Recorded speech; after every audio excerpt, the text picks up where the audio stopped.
আজকে সকাল শুরু হচ্ছে রোদ থেকে, আর সামনে হচ্ছে আমার বদ্রি পাখি, আমার প্রিয়, সব থেকে প্রিয় পাখি।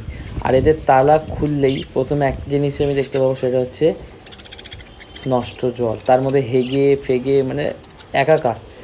প্রথমে জলের বাটিটা বার করে একটু ফ্রিজের ঠান্ডা জল ওদের জন্য আমি বার করে দেবো, মানে পার দিয়ে আমি ঠান্ডা জলই দিই বলতে গেলে বেসিক্যালি। তো এখানে ঠান্ডা জলের বোতল আমি ঢেলে দেবো আগে, দিয়ে তারপরে পাখিদেরকে ঠান্ডা জলের বোতলটা দেবো আমি। ঠান্ডা জল দেওয়ার পর পাখির যে দানা রয়েছে ওগুলো ঝেড়ে নতুন করে দিতে হবে। আর পাখিদের দানা দেবো কি, পাখিদের দানা দেওয়ার আগে পাখিদের শিকারি, মানে পাখিদেরকে যে শিকার করবে সে শিকারি বসে রয়েছে। মানে আমার বেসিক্যালি অনেকগুলো পাখি ছিল, আমার ঘরে একটা শিকারি রয়েছে, যে শিকারি সবসময় পাখি খেয়ে নেয়, মানে ধরার চেষ্টা করে, এখন পারে না। এই যে সেই শিকারি, আর দেখছে দেখ না শালা চোর চোটকা মাল। দেবো কাঞ্চা পাখি।